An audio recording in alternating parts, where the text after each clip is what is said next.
To right now, and joining us in studio is our good friend Bobby Hansen from the BBB, the Better Business Bureau. Also joining us in studio is Debbie Sears. We'll be talking to her in just a matter of moments. But Bobby, we always like to start our segments off talking about scams, and you have one to talk about this morning. Yeah, good morning, Lou. Good morning, Jackie. Good morning. We brought Deborah Sears in, who's one of our new accredited businesses. Deborah and I met through a networking event a couple of months ago, and the people that she couldn't talk at that time. She had allergies were getting her, but everybody in the room was raving about the work that Deb did for them on group insurance and Medicare if you get to that point. But yeah, we're getting to that point of open enrollment at the end of the year, and that's when the scammers come out and start attacking the elderly by mail, by knocking on the door, trying to get your personal information, telling you they're going to get you a new Medicare card. And all they want is your personal information. So be very, very wary of any door-to-door people coming up to you, any phone calls you receive. They're still doing the Medicare. door-to-door thing, huh? Yeah, still go door to door. Wow. Yeah, That's just amazing. Highlighting the seniors. Okay, so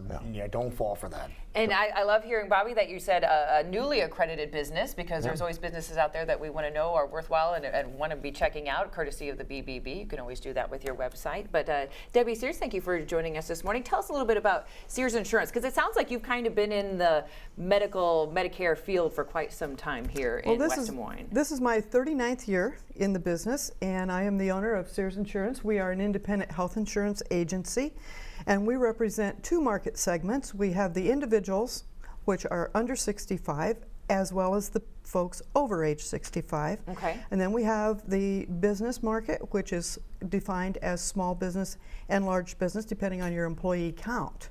So that's our market, and our products are health insurance, life insurance, long-term care, disability income, 401k rollers, almost anything that would fall under the health and life insurance budget.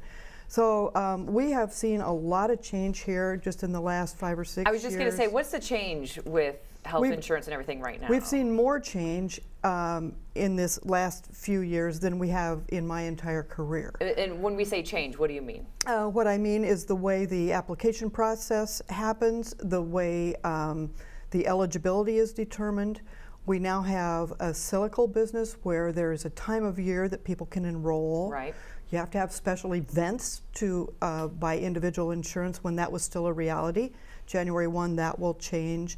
We've seen a lot of compliance with the Affordable Care Act under each year. So if you took 2010, when that became a law, through current and years to follow, underneath each year there's a series and a stack of compliance issues that everybody has to be in check with. And we've seen more change since this law became effective than, like I said, previous. And we've seen a lot of product change, a lot of companies have gone through mergers and acquisitions because of this. The idea was to expand the marketplace and create more choice. Right. What literally happened, however, in the end was 180 degrees off that. We've seen companies go out of business. We've seen mergers and acquisitions happen so that they can sustain their surplus and be able to meet their demands for claims and such. With no underwriting being part of this new law, it's created an environment where the insurance companies don't know how to price their product. We don't know what's coming at us. Mm-hmm.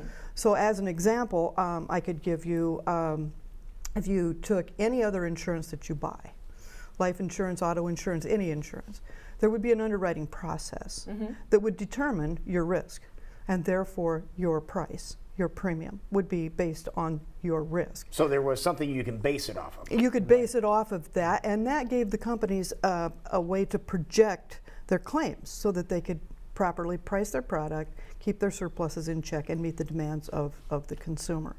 So we've seen a lot of change here. There's some good things, and there's some things I would do different if it were me. Okay, what are some of the good things?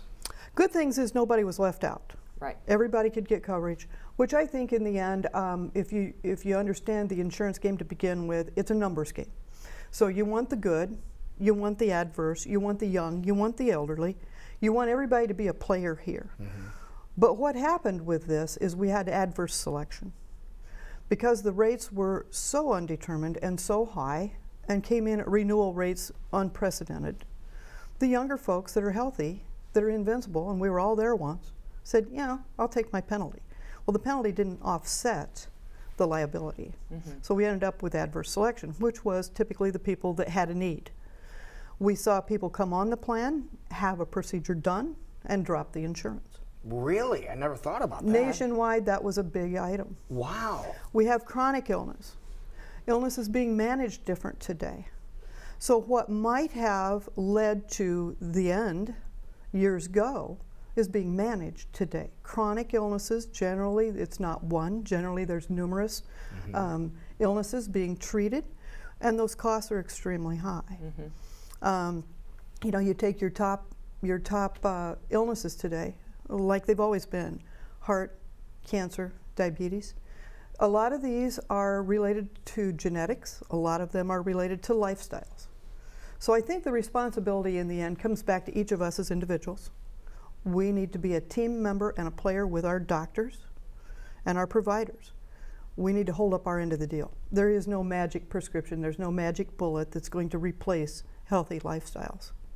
And it sounds like there are So- a lot of different pieces that are Lot of moving pieces. here, and somebody needs to keep an eye on them, and you might be the person to keep an eye on. I was going to say Well, that thank the you. scariest part is because things are changing so rapidly, we need experts because we have a hard time understanding. So we need someone to go to kind of explain what you have been doing for Yes. us this morning, and we appreciate that very much. So if people have questions, they want to learn more about your business and what it's all about, is there a place they can go or get in touch with you? There's many ways you can touch me. I communicate with all ages, from very young to our over 65 Oh, so you're a population. Snapchatter, huh? Absolutely. Okay. All right, Whatever excellent. people I want, would have we guessed should- that, huh? So we have, of course, the email, the telephone. We've got text messages. We have, what do I want to say? Social media. Social media of all kinds.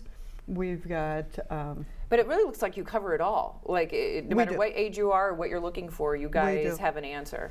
we do, and people need an agent more now than they've ever needed It because sounds of like the it change. because it's so complicated. Yep. And I recommend always, with anything that we buy, do business local. Know who you're working with. Right. And if you go to an accredited business, maybe a Better Business Bureau member, or if you're referred by a friend, neighbor, family, whomever, your chances of being mistreated are lessened. 100% of our business is referral. I'm very proud of that because that's an earned position. And you know, we just have fun. We have fun doing what we're doing. So we take the complex pieces and we boil it down to something that makes sense to anybody. So I'm talking to people in the trades, I'm talking to people that are professionals, I'm talking elderly, I'm talking people 21 years old that don't even know what a headache is. Right. I talk to veterans that have been severely injured. We cover it all. But my job is to show you your options. So you come to me with a problem, I need to solve your problem. So I want to show you 3 doors, Jackie, here are your choices. Yep. And we boil that down to a bottom line. You take that home, you think about it. If it's something you want to do, you call me and we execute accordingly. I think the best thing you can do for yourself outside of doing business local is be proactive. So if the individual market is going to come to an end December 31st, don't wait until December 1st. True. Don't wait till Christmas. Start planning now so this is a seamless transition. And if you have an illness or you have an injury, then you're financially protected. How with long does your it normally insurance. take to get, for someone visits you and you go through the different policies, they have the options, how long does it take to get the whole thing completed? Say they came to you on a Monday. If you came to me on a Monday and you were ready to make a decision, you've already thought about it, and you're going to execute your decision, we can have this wrapped up in maybe a day or 2. Okay. Depends on how fast my client wants to move. If they want to rock, we're on it. If they want to drag their feet, then that just pushes their effective date out further, which is fine. I'm going to lay out the timeline, and whatever's comfortable for the client is what we recommend they do. But I like the idea of start thinking about this now, Now. Yeah. not at the end of the year. Yes. Perfect. All right. Well, Debbie, it's been a pleasure meeting you, Thank you. and we appreciate you bringing in more accredited businesses that people can learn about here in the program. If people want more details, Bobby, where should they go? Yeah, definitely the website right there on the screen, bbb.org, or give us a call on 515-243-8137. If you're out in Beaverdale, stop by the office there, 2625 Beaver Avenue. We're right off of Beaver, right in the back. You'll see the sign. And as I mentioned at the beginning, when I went to the networking event, everybody there loved Deborah, and she helped them solve the problems of the people at the event. And that's when I reached out to her and said, you ought to be an accredited business. And so here we are. I love a great Now she problem is. solver. Perfect. There you go. Thank you. Debbie, thank you so very much. Very nice You're to welcome. meet you. You Thank too. you very Thank much. you. We will be right back. It is 7:53. This is CW Iowa Live.